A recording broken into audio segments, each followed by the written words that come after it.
Bidadi township ವಿಚಾರಕ್ಕೆ ಸಾಕಷ್ಟು ಪರ ವಿರೋಧ ಚರ್ಚೆ ನಡುವೆಯೂ ಕೂಡ ಇವತ್ತು ಜೆಡಿಎಸ್ ಹೋರಾಟಕ್ಕೆ ಇಳಿದಿದೆ. ಈ ಒಂದು ವಿಚಾರಕ್ಕೆ ಸಂಬಂಧಪಟ್ಟಂತೆ ಜೆಡಿಎಸ್ ನಾಯಕರು ನಮ್ಮ ಜೊತೆ ಇದ್ದಾರೆ. ನೀವು ದೃಶ್ಯಗಳು ಕೂಡ ನೋಡ್ಬೋದು. ಈ ಭಾಗದಲ್ಲಿ ಹೈನುಗಾರಿಕೆಯನ್ನೇ ಬಹಳ ಉದ್ಯಮವಾಗಿ ಬೆಳೆಸ್ಕೊಂಡು ನಡೆಸಿರುವಂಥ ಹೈನುಗಾರಿಕೆ ಮಾಡ್ತಿದ್ದಾರೆ. ಎಲ್ಲ ಮಹಿಳೆಯರು ಕೂಡ ಸಾಕಷ್ಟು ಮಾಡ್ತಿರುವಂಥದ್ದು. ನಮ್ಮ ಜೊತೆ ಮಂಚೇಗೌಡರು ಇದ್ದಾರೆ, MLC ಅವರು ಕೂಡ ರೈತ ಮಹಿಳೆಯರನ್ನು ಮಾತಾಡಿಸ್ತಿದ್ದಾರೆ. ಯಾವ ರೀತಿ ಅವರು ಹೈನುಗಾರಿಕೆಯನ್ನು ಮಾಡ್ಕೊಂಡು ಹೋಗ್ತಿದ್ದಾರೆ ಅಂತ.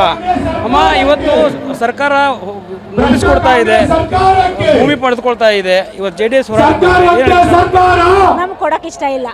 ನಾವು ಕೊಟ್ಬಿಟ್ಟು ಅವ್ರ ಹತ್ರ ಬಿಸಿ ಹೊಡೆಯಕ್ಕೆ ಆಗಲ್ಲ. ನಾವು ನಮ್ಮ ಭೂಮಿ ನಮ್ಮ ಹಕ್ಕು, ಬೇಕೇ ಬೇಕು. ಇವತ್ತು ನೋಡ್ತಿದ್ದೀರಿ, ಸಾಕಷ್ಟು ದನಕರುಗಳಿದಾವೆ. ಇವತ್ತು ಬೆಳಗ್ಗೆದಲ್ಲೂ ಕೂಡ ಹೋರಾಟವನ್ನು ಮಾಡ್ತಿದ್ದೀರಿ.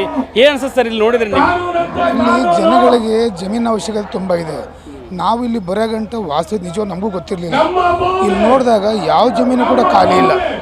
ಈಗ ಇವರು 6 ಹಸು ಸಾಕಿದ್ದಾರೆ, ತಿಂಗಳಿಗೆ 30,000 ರೂಪಾಯಿ ಸಂಪಾದನೆ ಮಾಡ್ತಾರೆ. ಇದು ಹುಲ್ಲು ತರ್ತಾರೆ, ಹುಲ್ಲು ಬೇಕಲ್ಲ. ಒಂದು ವೇಳೆ ಜಮೀನು ತೊಗೊಂಬಿಟ್ರೆ ಆ ಹಸುಗಳಿಗೆ ಹುಲ್ಲೆಲ್ಲಿ ಬರ್ತದೆ? ಈಗ ಒಂದು ತಿಂಗಳಿಗೆ 30,000 ರೂಪಾಯಿ ಸಂಪಾದನೆ ಮಾಡ್ತಾರೆ. ಇವ್ರ ಸಂಸಾರದ ಕಥೆ ಏನು? ಅದರಿಂದಾಗಿ ಇವತ್ತೇನು ನಮ್ಮ ಭೂಮಿ ನಮ್ಮ ನಡೆ ಏನಿದೆ, ಈ ಒಂದು ಇದಕ್ಕೆ ರೈತರು ಸಂಪೂರ್ಣವಾಗಿ ಜಮೀನು ಕೊಡಲಿಕ್ಕೆ 90% ಜನರು ಒಪ್ಪಿಗೆ ಇಲ್ಲ.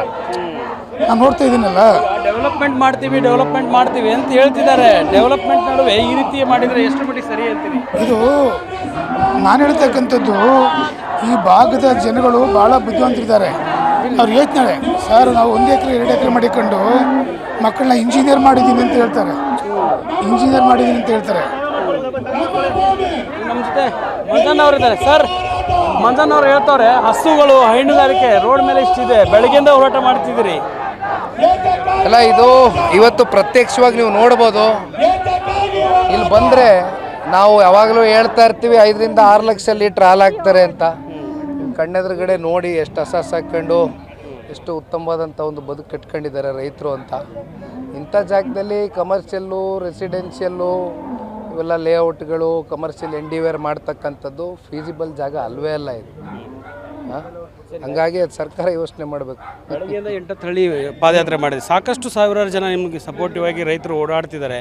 ಮತ್ತು ಇಲ್ಲಿರುವಂಥ ಬೆಳೆಗಳನ್ನು ನೋಡಿದರೆ ಏನು ಅನಿಸುತ್ತೆ ಸರ್? ತೆಂಗಿದೆ, ಅಡಿಕೆ ಇದೆ, ಸಾಕಷ್ಟು ಬೆಳೆಗಳಿದ್ದಾವೆ.